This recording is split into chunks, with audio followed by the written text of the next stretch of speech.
자, 안녕하세요. 만나서 반갑습니다.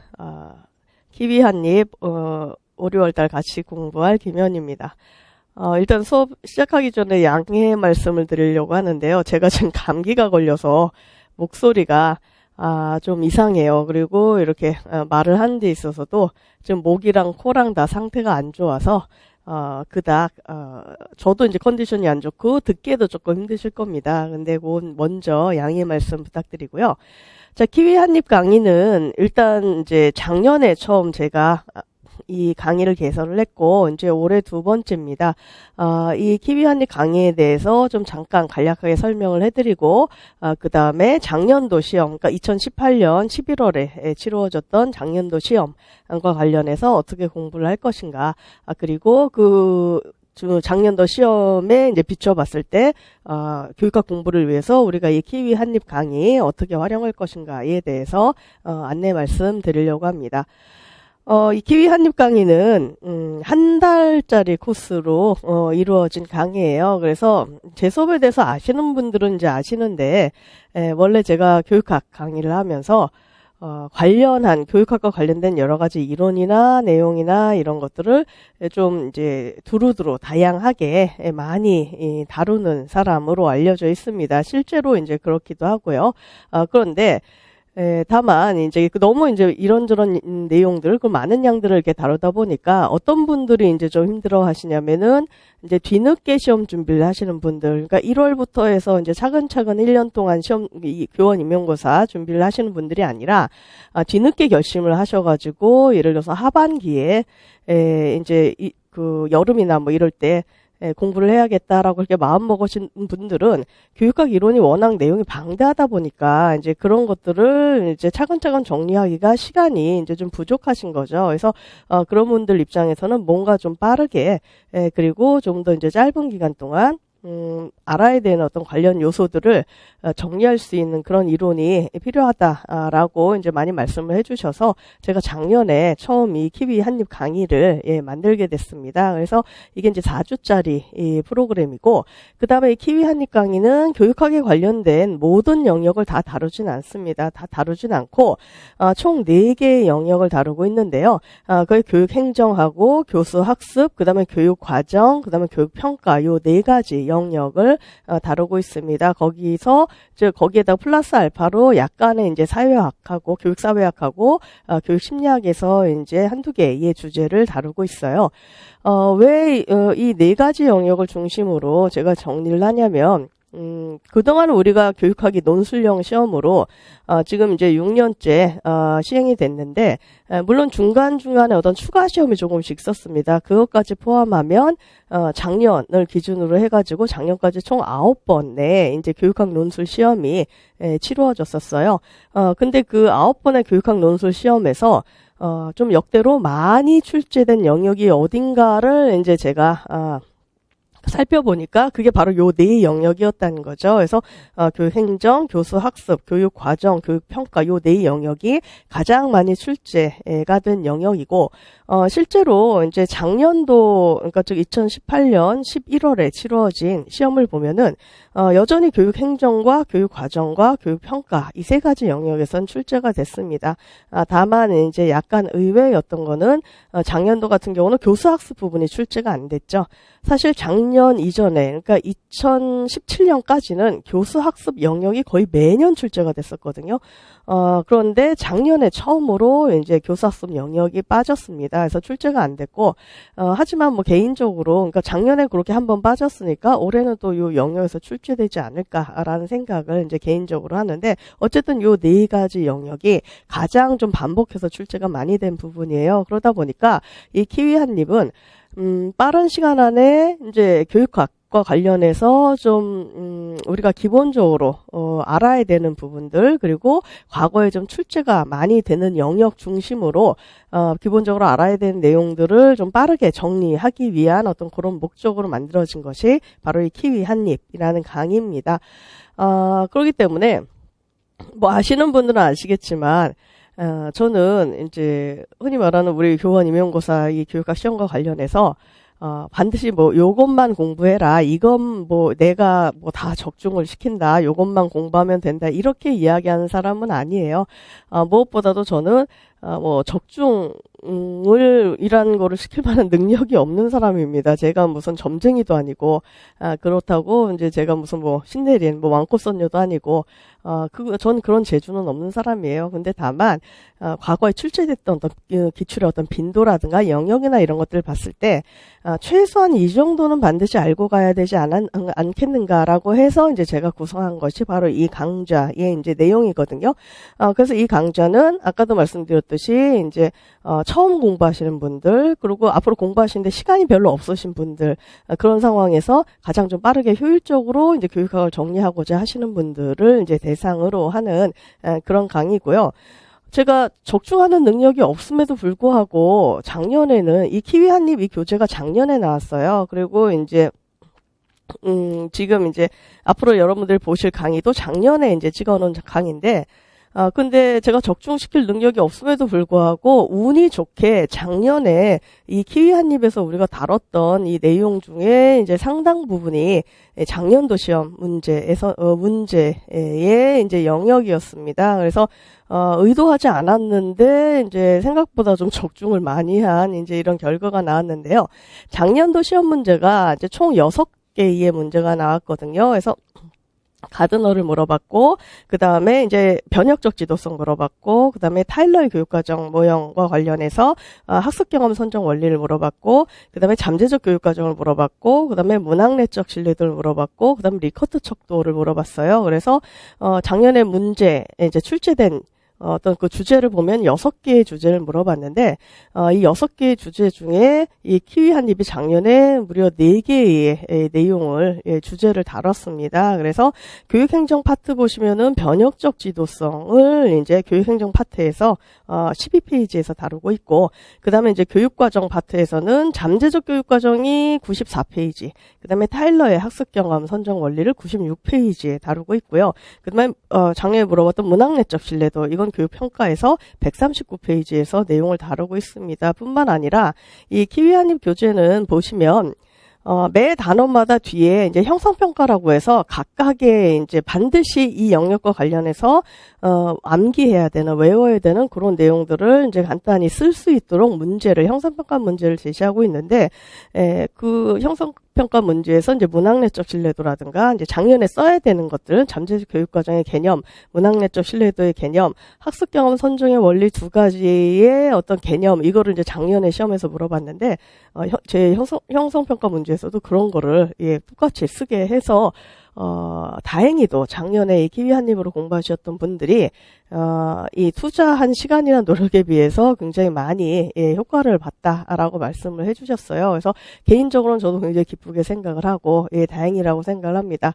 근데 이제 작년에는 다행이었는데 올해도 이제 과연 그럴 건가? 사실 저도 그거는 잘 모르겠습니다. 제가 뭐 올해 운이 굉장히 좋다면 뭐 올해도 그럴 수 있고 아니면은 뭐 그렇지 않은 결과가 나올 수도 있죠. 그래서 미래는 알 수 없는 거지만 근데 아까도 말씀드렸듯이 제가 이 키위 한입에서 다루는 내용은 각각의 그 영역에서 적어도 이 정도는 반드시 알아야 된다라고 하는 부분을 이제 짚고 넘어가는 강의이기 때문에 그런 부분에 여러분들이 좀 초점을 맞추셔서 정리를 하시면은 여러분들에게 이제 좀 도움이 될 수 있을 거라고 생각을 하고요.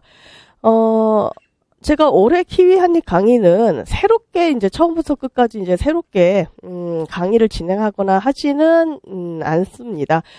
왜냐면 방금 말씀드렸듯이 각 영역에서 반드시 알아야 되는 내용 자체가 완전히 달라지는 건 아니기 때문에 완전히 이제 내용을 새롭게 진행하거나 하지는 않고 이제 작년에 촬영했던 이제 강의나 이런 것들이 이제 이후에 계속 그대로 진행이 되는데요. 다만 작년에 이제 키위 한입에서 다뤄서 그래서 작년에 이미 출제가 됐던 그 4가지 영역이죠. 방금 제가 말씀드린 변혁적 지도성, 잠재적 교육과정, 타일러의 학습 경험 선정 원리, 그 다음에 문학내적 신뢰도, 이거는 작년에 이미 출제가 됐기 때문에 올해 뭐 반복해서 재출제될 가능성은 거의 없다고 보여집니다. 우리 교육학 논술과 관련해서 시험 문제가 과거에 출제 한 번 됐다고 해서 그 다음에 다시 재출제가 안 되느냐 하면 그건 아니에요. 다시 재출제 되기도 합니다. 예를 들어서 잠재적 교육과정 같은 경우는 작년에 출제가 됐는데 작년에 출제가 된 게 처음이 아니라 이미 제1회, 그러니까 맨 처음, 그러니까 6년 전에, 그때, 맨 처음에 1회 교육학 논술 시험에서 이미 한번 출제가 됐었어요.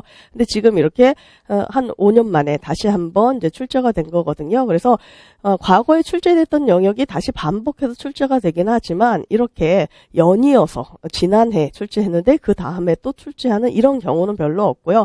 약간 이제 몇 년 텀을 두고, 재출제가 되기는 합니다. 그러다 보니까, 작년에 물어봤던 그 네 가지 영역은 올해 다시 반복해서 물어볼 가능성은 굉장히 낮다고 보여지고 그러다 보니까 여러분들이 키위 한입 강의를 들으실 때 작년에 진행했던 그 내용 중에 그 네 가지 변혁적 지도성하고 잠재적 교육과정, 타일러의 학습 경험 선정 원리, 문학내적 신뢰도 요 네 가지는 여러분들이 좀 가벼운 마음으로 그냥 반드시 막 딸딸딸 외운다기보다는 가벼운 마음으로 좀 이해하는 정도로만 들으셔도 될 것 같아요.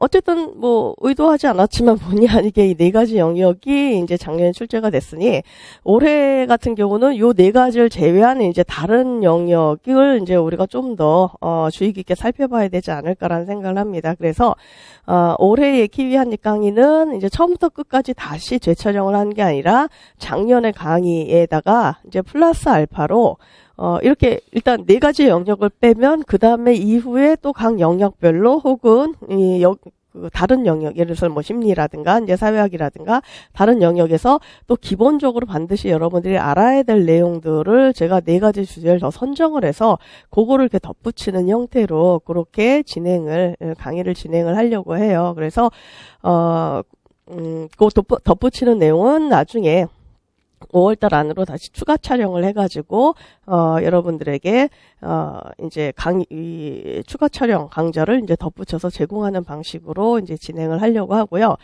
그 내용은 이제 따로 프린트물로 지금 이제 우리가 기본적인 강좌는 키위 한입 이 교재를 가지고 시작을 하지만 그래서 이 교재 아마 뭐 다 눈에 익으실 겁니다. 근데 올해 이제 덧붙이는 그 강좌 같은 경우는 프린트물로 진행을 하려고 합니다. 덧붙이는 강좌는 제 지금의 계획으로는 4개의 주제 정도만 이제 이렇게 작년에 이미 출제됐기 때문에 빠지는 4개의 주제에 해당 그 4개의 주제를 대신해서 새로운 4개의 주제를 넣는 거기 때문에 대략 덧붙이는 강좌는 한 2시간 정도 되지 않을까라는 생각을 해요. 그래서 그 정도로 여러분들이 이제 가늠을 하시면 될 것 같고 자, 작년도 시험 경향에 대해서 우리가 좀 이야기를 해봅시다. 자, 작년도 시험을 보고 나서 이제 학생들이 이제 좀 많이 당황했다, 혹은 좀 약간 어려웠다라고 이제 이야기하시는 분들이 꽤 많았어요. 그거는 뭐 여러 가지 이유가 있겠지만 그 중에 가장 큰 이유는 작년에 출제됐던 내용 중에 좀 우리가 미처 예상하지 못했던 이제 그런 부분들이 출제가 됐었죠. 그러니까 즉 리커트 척도에 이제 관련된 부분들이 작년에 출제가 되었는데, 자, 리커트 척도는 교육연구법 파트에 해당하는 부분입니다. 자, 이 교육연구법은 이제 과거 객관식 때는 이게 이제 시험 범위에 들어갔던 부분이었어요. 이었고, 하지만 과거 객관식 때에도 이게 이제 교육학교 객관식 시험이었을 때도 이게 그 시험 범위 안에 들어가 있긴 했지만 연구법이 그렇게 많이 반복해서 출제되는 그런 내용은 아니었거든요. 그리고 무엇보다도 리커트 척도 그 자체를 이제 타겟으로 해서 과거에 기출이 되거나 문제가 이렇게 나온 적이 없습니다.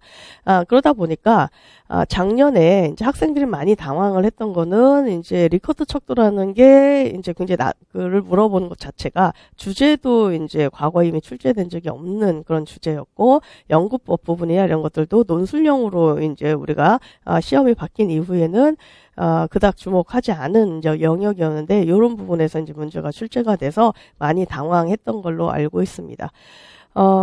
그동안에 우리가 교육학 논술 시험 치루어진 것을 쭉 분석을 해보면 아주 간혹 가다가 이렇게 좀 뜻밖의 영역에서 혹은 뜻밖의 주제에서 문제를 출제하는 경우가 좀 있긴 해요. 물론 이제 가장 좋은 거는 그런 영역까지도 내가 다 완벽하게 다 준비를 하고 다 알아서 그 다음에 뭐 답을 쓸 수 있으면은 그게 가장 좋을 겁니다. 근데 현실적으로 그게 쉽지는 않아요. 쉽지는 않고 그런 영역들까지 정말 완벽하게 내가 다 준비를 하려고 한다면, 그러면은 이제 여러분들 입장에서 어떤 일이 벌어지냐면은 전공에 이제 힘을 쓰기가 힘들어져요.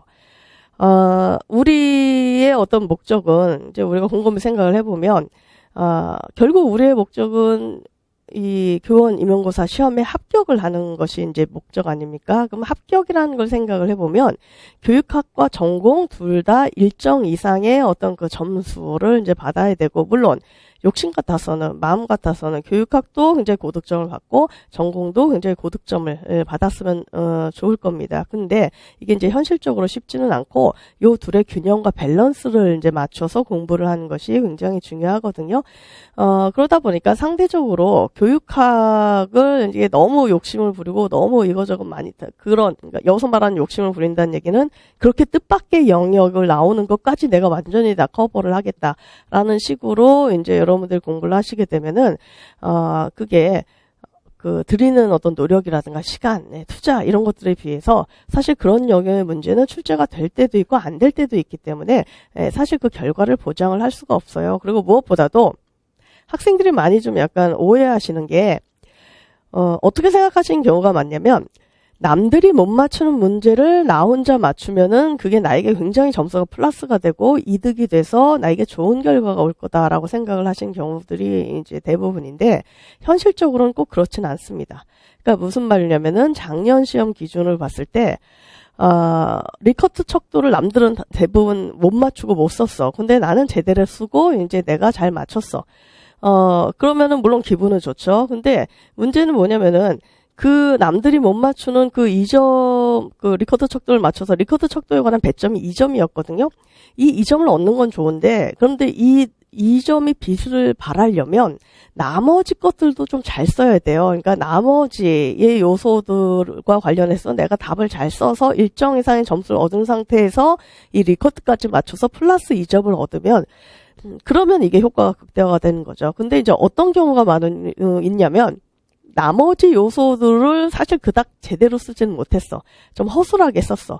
근데 리커트만 이제 딸랑 맞췄어. 이런 경우들이, 이런 경우도 있다는 거죠. 이러면은 어떻게 되냐? 그 남들이 못 맞춘 리커트를 내가 맞췄다고 그래서 이게 나에게 크게 도움이 되느냐 하면 그렇지가 않고, 오히려 이게 마이너스가 되는 경우가 많아요. 마이너스라는 얘기는 뭐냐면, 나머지 요소들이 훨씬 더 전체적으로 봤을 때 배점을 더 많이 차지하고 있거든요. 그러다 보니까 우리가 일정 이상의 점수나 내가 원하는 결과 이런 것들을 얻기 위해서는 뭐가 가장 안정적인 방식이냐, 어떤 뜻밖의 문제라든가 이렇게 어쩌다 한 번씩 물어보는 이걸 맞추기보다는 사실 이걸 제외한 나머지 것들은 굉장히 과거에 여러 번 물어봤던 것들입니다. 예를 들어서 작년 시험 기준을 말씀을 드리면 가드너의 다중지능 이론 같은 경우는 과거에 기출 한 7, 8번 됐던 거예요. 타일러의 학습 경험 선정의 원리 이런 거는 거의 그 학습 경험 선정 원리와 조직의 원리 합쳐가지고 섞어서 물어본 적이 굉장히 많았거든요. 그거 다 합치면 거의 한 10번 가까이 물어봤던 거고, 잠재적 교육과정이요? 한 15번 정도 물어봤던 것 같아요. 그 다음에 이제 신뢰도, 문학내적 신뢰도를 물어본 적은 이제 한 번 있었지만, 신뢰도 자체에 관해서 물어본 거는 거의 한 역시 7, 8번 정도 있었고, 변혁적 지도성도 한 7, 8번 정도 물어봤던 겁니다. 그러니까 그러니까 어떤 얘기냐면, 작년 시험 기준을 봤을 때, 결국 그 리커트 척도를 제외한 나머지는 과거에 이미 5번 이상씩 여러 번 물어봤고, 이제 그래서 많이 학생들에게 물어보고 널리 알려진 주제라는 거죠. 그러다 보니까 결국 내가 원하는 점수, 원하는 결과를 얻기 위해서는 그렇게 어쩌다 한번 출제되는 어떤 그 디테일한 부분을 맞추기보다는 그 외의 나머지 영역들, 실제 시험 문제를 출제하는 걸 보면 그런 식이에요. 모든, 뭐, 4문제, 5문제를 그렇게 뜻밖의 주제로 문제를 출제하는 경우는 없습니다. 대개 한 5문제 물어본다 그러면 그 중에 한 3문제 정도는 과거에 5번 이상씩 물어봤던 거, 한 문제 정도가 이제 과거에 한 그러니까 3번에서 4번 정도 물어봤던 거, 그리고 한 문제 정도가 과거에 한두 번 정도 물어보거나 아니면은 한 번도 안 물어본 거, 이런 식으로 이제 출제를 하거든요. 그렇다면 우리가 일정 이상의 점수를 얻기 위해서는 뭐가 가장 효과적이냐? 적어도 5번 이상씩 출제됐던 문제 자체를 우리가 반드시 잡고 정리하고 그 문제는 정확하게 쓸 수 있게 만들어야 그게 결국 전체적으로 봤을 때 점수를 얻는데 더 유리하다는 거죠.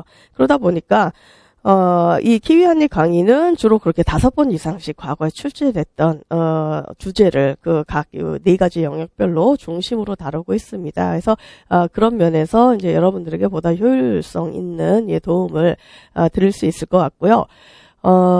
또 하나 이제 작년 시험과 관련해서 제가 또 안내 말씀드리고 싶은 거는 작년뿐만 아니라 이제 재작년 시험까지 최근 2년간의 시험 경향을 보면 예전 그 이전에 3년 전, 4년 전 과거의 시험 경향과 비교해 봤을 때 좀 차이점이 있어요. 어떤 차이점이 있냐면은 2가지의 차이점이 있는데 이제 첫 번째는 바로 뭐냐? 좀 더 디렉션을 명확하게 한다는 겁니다. 무슨 말이냐면은 예나 지금이나 이제 우리 교육학 문제를 보면은 뭔가 상황이 주어지고 그 상황은 뭐 교사들끼리 대화하는 상황이라든가 아니면은 뭐 이렇게 학부모와 교사가 상담하는 상황이라든가 혹은 교사가 뭔가 일지 같은 걸 쓰는 뭐 이런 상황이라든가 그래서 이런 이제 상황이 주어지고 그 상황에 맞춰서 이제 이런 내용에 대해서 이제 서술해 보시오라고 해서 관련해서 한 4개 정도의 혹은 5개 정도의 문제를 물어봅니다. 근데 예전에, 그러니까 2년 이전에, 그러니까 3년 전, 4년 전, 5년 전 옛날 문제들은, 상황이 주어지고, 그 다음에 그에 대한 이제 문제가 제시될 때, 문제의 디렉션이, 그러니까 뭘 요구하는지가 그닥 명확하게 요구를 하지 않았어요. 그냥 위의 상황을 보고, 이 상황에 맞는, 설명할 수 있는 뭐 이론을 제시하라, 뭐 이런 식이었습니다. 그러다 보니까, 과거에 여러분들 선배들은 상황을 보고 이게 어떤 이론을 의미하는지까지는 알겠는데 이거를 제시하라는 게 도대체 어디서부터 어디까지 뭘 쓰라고 얘기하는 건지 이게 이제 좀 불분명하니까 선생님 도대체 이렇게 그냥 이론을 제시하라고 그러는데 이걸 어디까지 어떻게 써야 돼요? 라고 이렇게 물어보시는 분들이 많았어요. 그러니까 과거 문제는 좀 물어보는 요소 자체가 그리고 써야 될 요소 자체를 그닥 분명하게 지정해 주지 않았습니다. 근데 최근 2년간의 문제의 특징은 그 디렉션이 굉장히 명확해졌어요. 그래서 역시 작년 문제 우리 기준을 보면은 그러니까 문제가 이런 식이죠. 이거에 관련된 명칭을 쓰고 개념을 쓰고 뭐 장점과 단점을 2가지 쓰라든가 혹은 이거의 개념을 쓰고 이거와 관련된 해결 방안을 뭐 2가지 쓰라든가 이런 식으로 내가 써야 될 게 무엇인가를 아예 하나 짚어줍니다. 그러다 보니까 오히려 옛날에 공부했던 분들 중에는 요즘 시험 문제가 되게 속 편하다라고 하시는 분들이 있어요. 예전에는 디렉션이 명확하지 않았기 때문에 내가 어디부터 어디까지 써야 될지가 좀 막연했는데 최근의 문제는 차라리 이렇게 딱딱딱 짚어주니까 명칭을 써라, 개념을 써라, 장단점을 써라 이렇게 딱딱 짚어주니까 오히려 속 편하다라고 하시는 분들이 있어요. 그러기 때문에 이 디렉션이 명확해진 이런 부분들이 있어서 요거는 이제 여러분들이 답안을 쓰실 때 마구잡이로 쓰는 것이 아니라 문제에서 무엇을 요구하는가를 정확히 파악을 해서 거기에 맞춰서 이제 쓰시는 것이 굉장히 중요해졌죠. 그래서 요게 이제 최근 시험 경향의 첫 번째 특징이라고 한다면 2번째 특징은 뭐냐면은 최근 시험 경향에서는 문제에서 물어본 요소를 나눠봤을 때 크게 2파트로 나눌 수가 있겠어요. 암기에 관련된 걸 물어보는 게 있고 그 다음에 적용과 관련한 걸 물어보는 이런 식으로 2파트로 구성이 되어 있다는 거죠.